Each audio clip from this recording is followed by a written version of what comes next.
Bem-vindos ao Eco do Extraordinário, um podcast que transporta você para o fascinante universo da ufologia.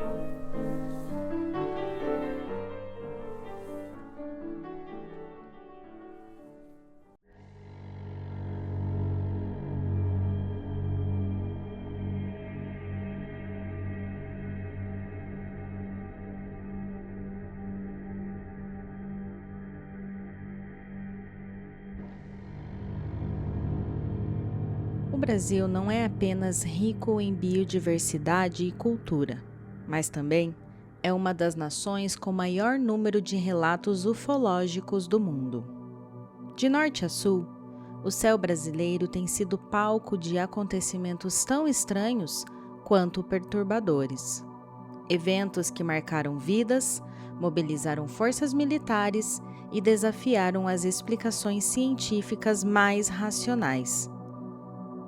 Neste episódio, trago uma seleção dos casos mais emblemáticos da ufologia brasileira, reunindo evidências, depoimentos, documentos oficiais e teorias que atravessam décadas.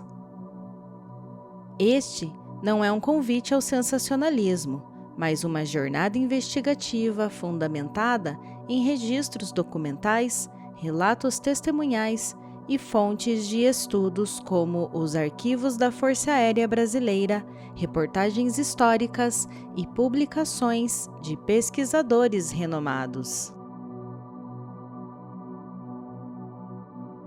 Caso Ilha de Trindade, 1958.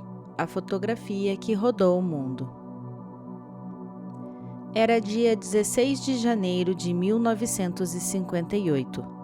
O Brasil vivia uma era de otimismo sob o governo de Juscelino Kubitschek, impulsionado pelo lema desenvolvimentista 50 anos em 5 e o ambicioso projeto de construção de Brasília.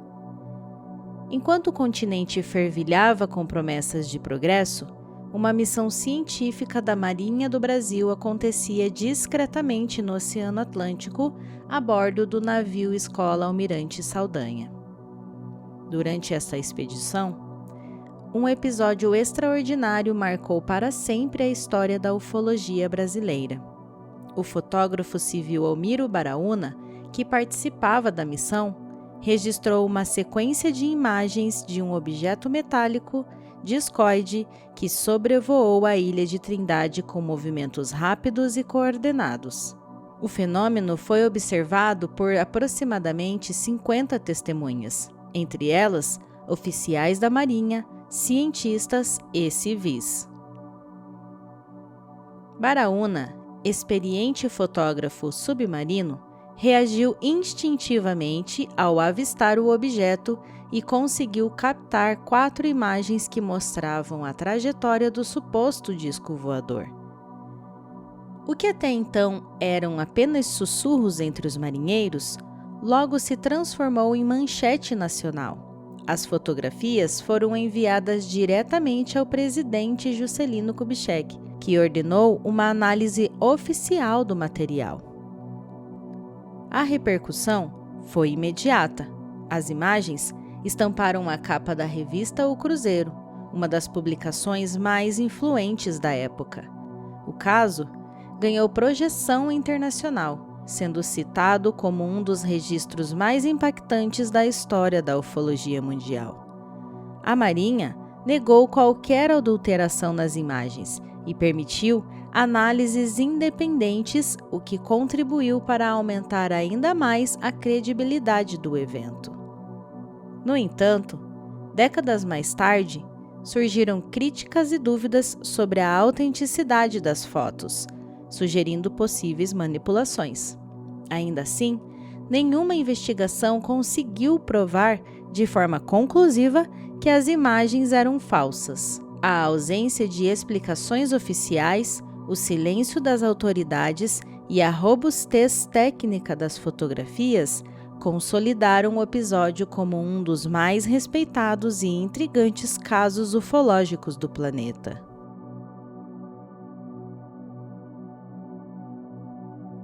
A Noite Oficial dos OVNIs, 1986. Caças brasileiros contra o invisível. O Brasil vivia um momento de transição. Em 1986, o governo José Sarney tentava consolidar a jovem democracia após 2 décadas de regime militar. O país se ajustava às liberdades recém-conquistadas quando, na noite de 19 de maio, um evento sem precedentes abalou as estruturas da Defesa Aérea Nacional. Tudo começou com alertas emitidos pelos radares do SINDACTA, Centro Integrado de Defesa Aérea e Controle de Tráfego Aéreo. Objetos voadores não identificados começaram a surgir nos céus de São Paulo, Rio de Janeiro e Goiás. Em poucos minutos, mais de 21 OVNIs foram detectados realizando manobras impossíveis, com deslocamentos em altíssima velocidade, mudanças de direção abruptas e aparente comportamento inteligente.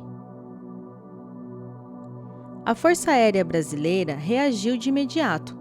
6 caças F-5 e Mirage foram acionados para a interceptação dos alvos. Os pilotos relataram luzes que mudavam de cor, aceleravam repentinamente e desapareciam sem deixar rastros. As tentativas de aproximação falharam. Os objetos simplesmente desviavam das aeronaves, acelerando a velocidades que desafiavam a tecnologia conhecida até então. No dia seguinte, o então ministro da Aeronáutica, brigadeiro Octávio Moreira Lima, convocou uma coletiva de imprensa e confirmou a ocorrência. Abre aspas. Os objetos apresentavam movimentos inteligentes e não eram aeronaves conhecidas, fecha aspas. A declaração foi um marco na história da ufologia brasileira, uma confirmação oficial de que algo fora do comum havia ocorrido nos céus do país. Décadas depois, em 2009, os documentos do episódio foram oficialmente liberados pelo Arquivo Nacional.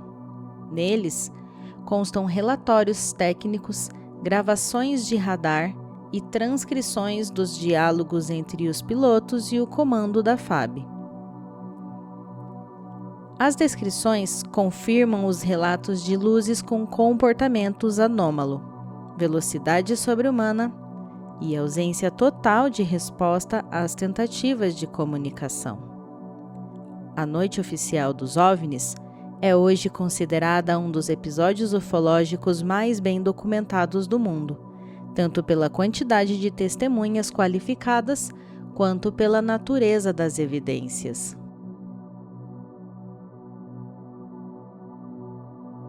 Caso Varginha, 1996. O Roswell brasileiro. Na manhã chuvosa de 20 de janeiro de 1996, 3 meninas, Liliane, Valquíria e Kátia, caminhavam pelo bairro Jardim Andere, em Varginha, Minas Gerais, quando presenciaram algo que mudaria para sempre a imagem da cidade.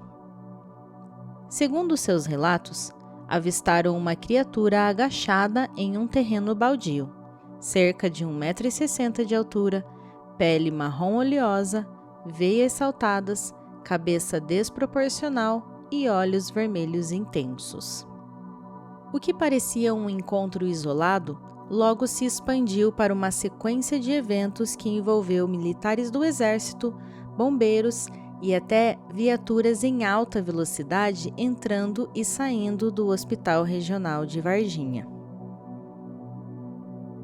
Nos dias seguintes, testemunhas relataram uma intensa movimentação de tropas, veículos militares e buscas em áreas específicas da cidade.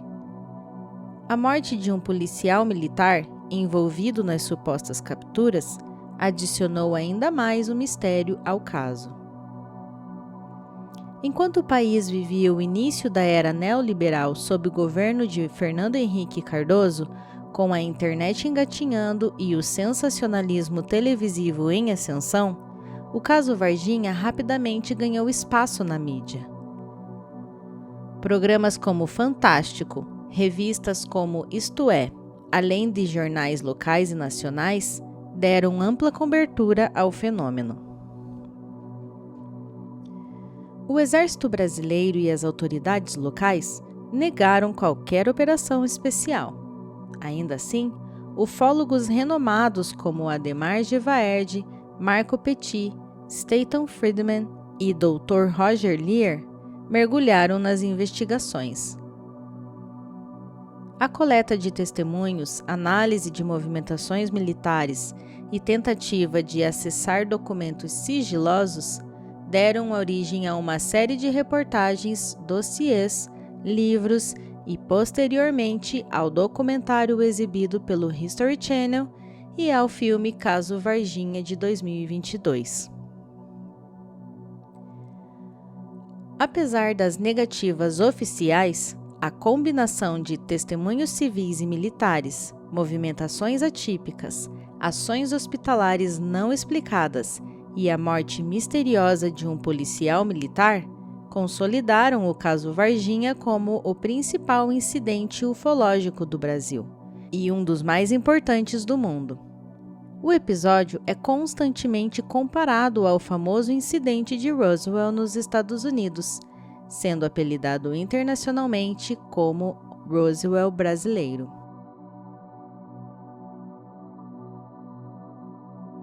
Operação Prato, 1977. O inquérito militar sobre o chupa-chupa. Durante o segundo semestre de 1977, no auge do regime militar comandado pelo general Ernesto Geisel, um fenômeno inquietante começou a assombrar as comunidades ribeirinhas do Pará, especialmente nas cidades de Colares e Vigia, no norte da Amazônia. O que parecia ser apenas mais uma lenda local tomou contornos oficiais e alarmantes.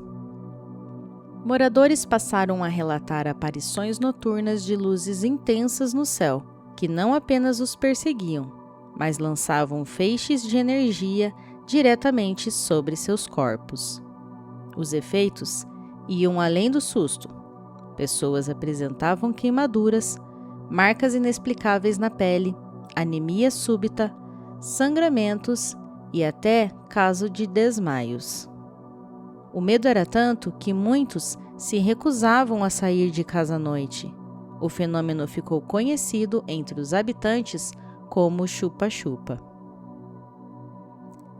Diante do pânico generalizado, a Força Aérea Brasileira enviou uma equipe de investigação à região.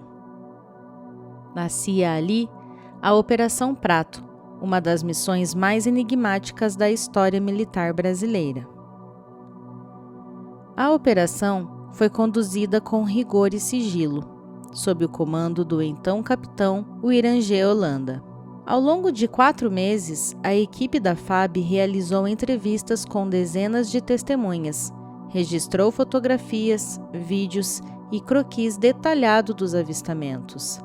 Algumas das luzes foram observadas diretamente pelos militares, e parte da documentação foi classificada como ultra-secreta. Todo o material coletado foi arquivado, fora do alcance da imprensa e do público.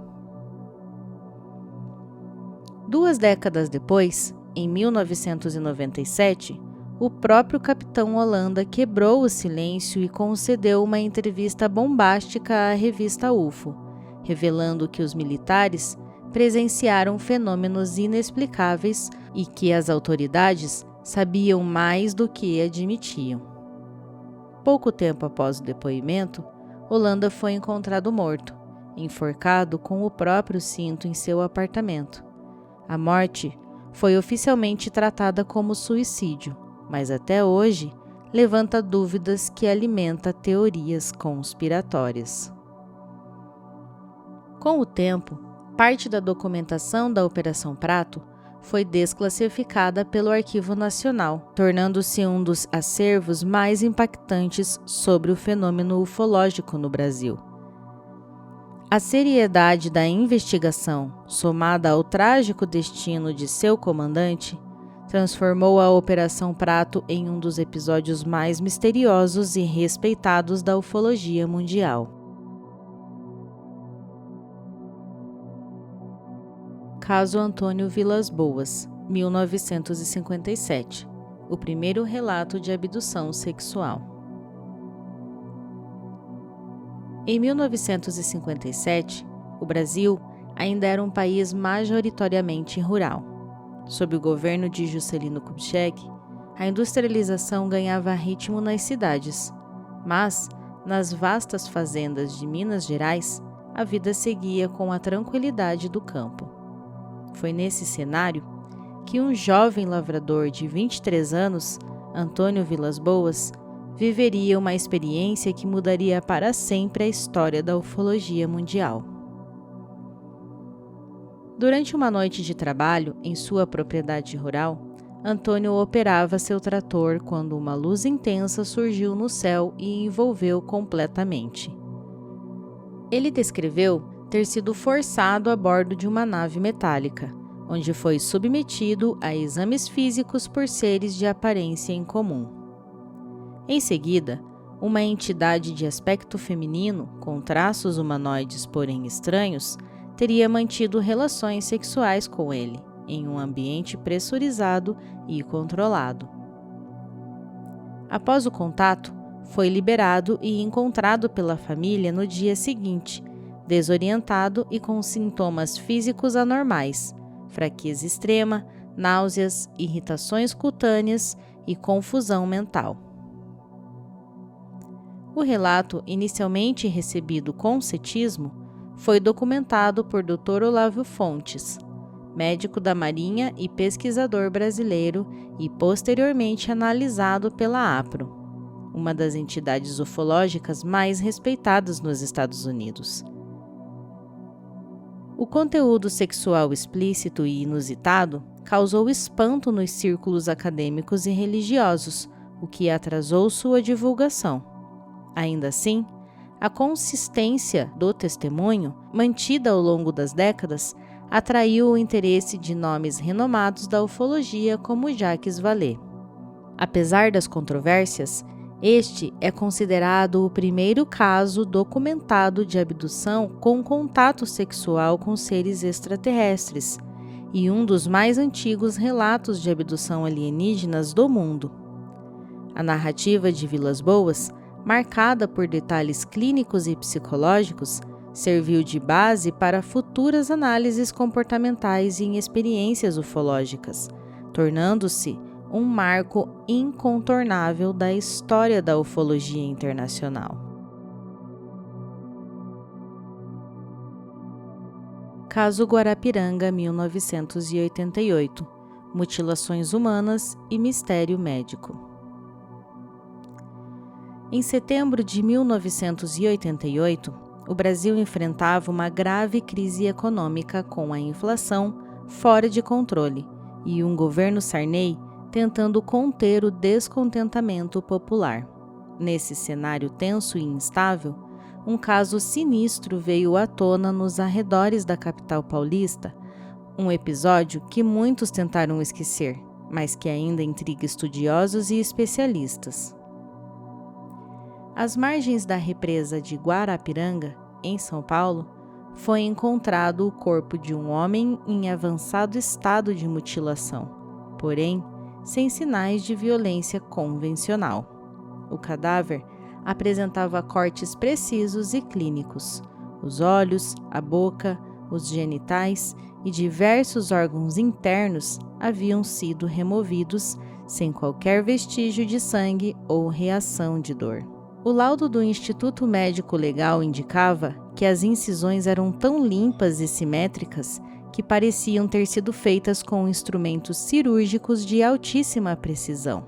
A ausência de sangue, a falta de sinais de luta ou defesa e o estado absolutamente estranho do corpo descartavam hipóteses comuns como o assassinato ou ritual macabro. Apesar disso, o caso foi ignorado pela grande mídia por anos. O que parecia um crime isolado, logo despertou o interesse da comunidade ufológica. Anos depois, a ufóloga Encarnación Zapata Garcia, em parceria com o pesquisador Edson Boaventura Jr., trouxe o caso à luz. Através da divulgação do laudo oficial, ela apresentou comparações com mutilações bovinas ocorridas nos Estados Unidos, frequentemente associadas a avistamentos de OVNIs. As semelhanças entre os métodos de remoção dos órgãos, a ausência de sangramento e a precisão dos cortes sugeriam uma tecnologia além da humana. Embora não haja qualquer explicação oficial satisfatória até hoje, o caso Guarapiranga permanece como um dos episódios mais sombrios e perturbadores da ufologia brasileira, uma mistura de horror médico, silêncio institucional e um possível elo com o desconhecido.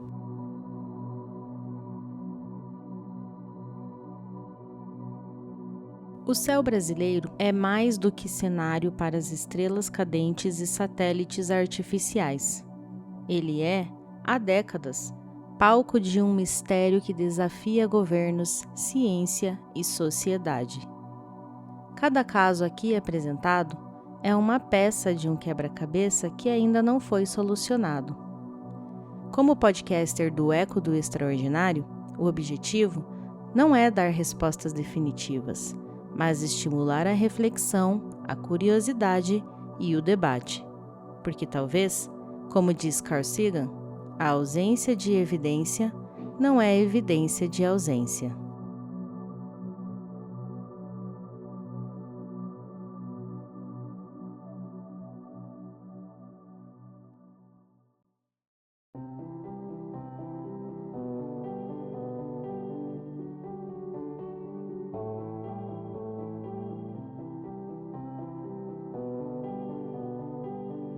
As fontes foram: Arquivo Nacional, www.gov.br/Arquivo Nacional. Revista UFO, www.ufo.com.br. Entrevistas e documentários History Channel, Discovery Channel e NetGeo. Jacques Vallée, Passport to Magonia, 1969, e Confrontation, 1990. Olavo Fontes, Relatórios para a APRO.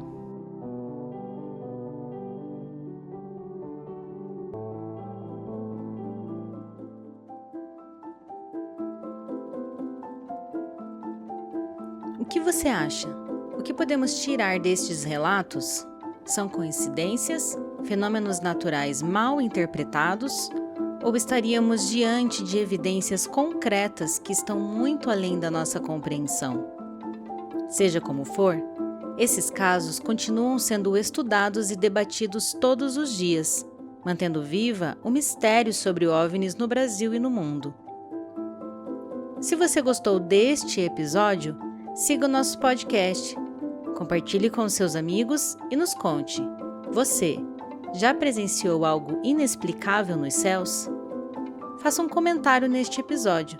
Classifique nosso podcast com a quantidade de estrelas que você acredita que merecemos. Isso ajuda muito a manter este projeto no ar e a espalhar o eco do mistério por ainda mais ouvidos.